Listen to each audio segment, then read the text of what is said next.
these are our top tips for travelling in India. Bear in mind, we only did the north, so we did New Delhi, Jaipur, Udaipur and Mumbai, so things might be different in the south, but here's some top tips from our travels that we found. Number 1. Don't fall for the airport taxi scam. So easily done. We did it, so that's why it's easily done. What will happen is you go through the airport, you get out, and taxi people will come to you. Don't go with them. Get a reputable taxi firm, go to them.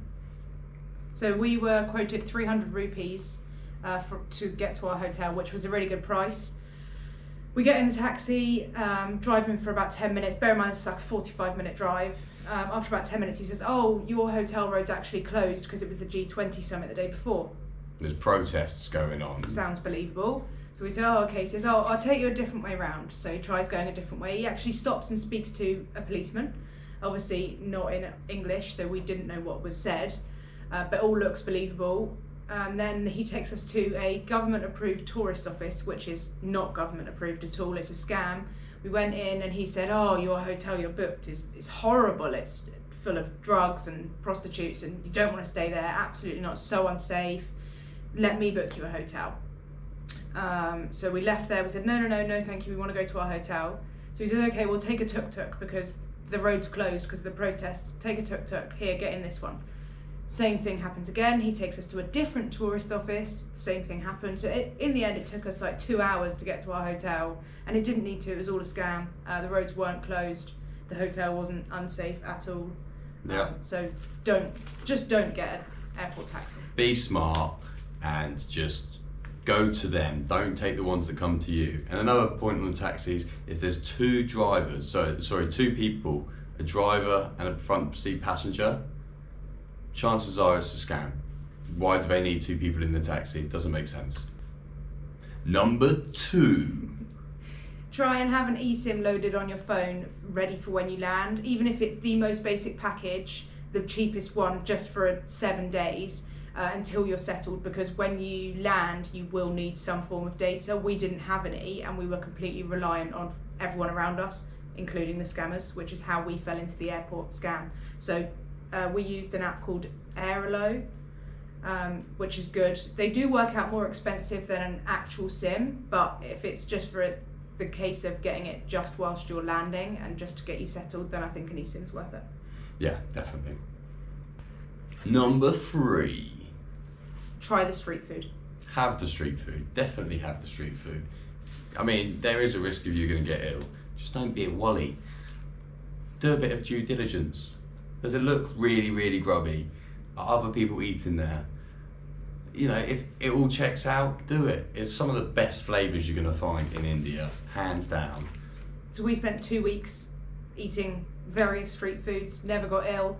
We did take some precautions though, so we always took a metal straw with us, so we weren't drinking from any of the cans. Because the cans, allegedly, they're left out in the open in the storerooms, and rats running over them, all sorts of critters, dust, dirt. It's just not worth taking a risk.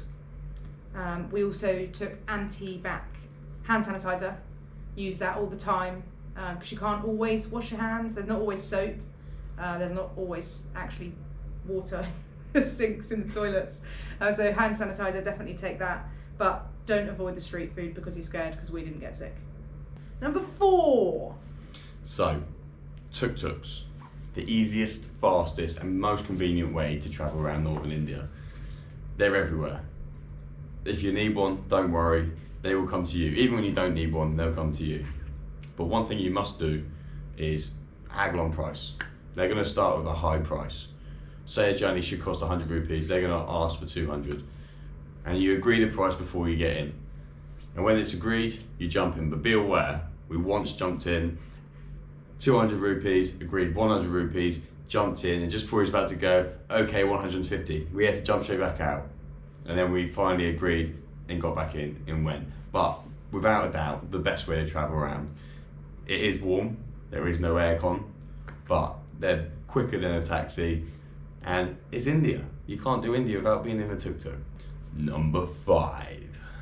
Scammers. So there are a lot of scammers, or we encountered a lot of scammers, specifically at big tourist attractions, so like Taj Mahal, India Gate.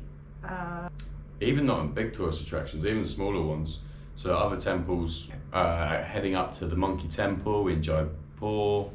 So they're all over the place. And they could be, so the Monkey Temple one was, a guide will take you up to the Sun Temple and a Monkey Temple and back, and he will ask, at the end of it, he'll ask you for some money. Now I gave him, I think, a few hundred rupees.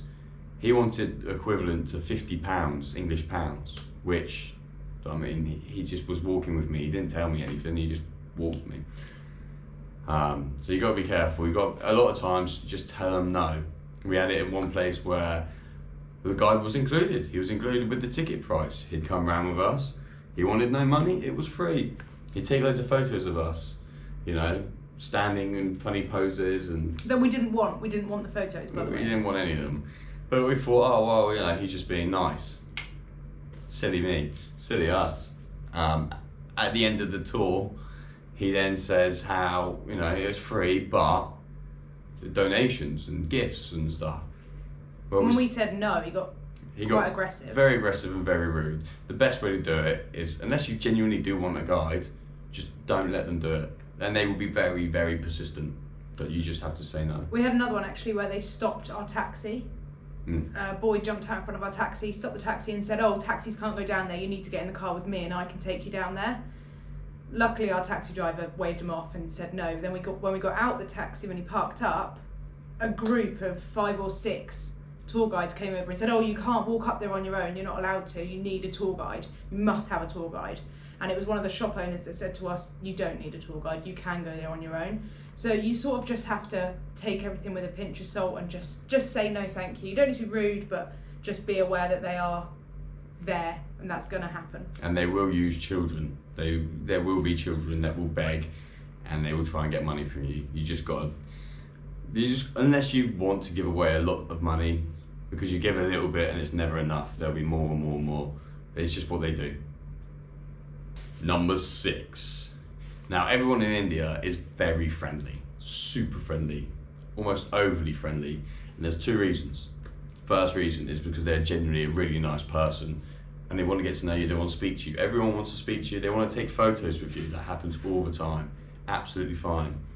The second reason is they're really friendly and really want to help you. It's because they either want your money or they're going to direct you to someone that's going to take your money.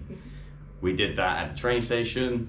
We got directed by a tuk-tuk driver. He sent us to the wrong way, sent us to a guy who then was trying to send us to another tourist office, which we already knew the tourist offices are just a big con. But you just got to be vigilant and just be prepared that you got to be careful who you can trust, unfortunately. But the majority of people are amazingly friendly and really nice to speak to. Number 7. Get yourself a good hotel. So don't skimp out too much because you will need to escape to your hotel at times. It's all a bit hectic, especially in New Delhi. There's a lot going on all the time.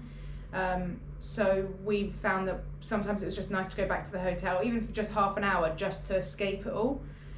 So get a good hotel with friendly reception that has good aircon because it's really hot.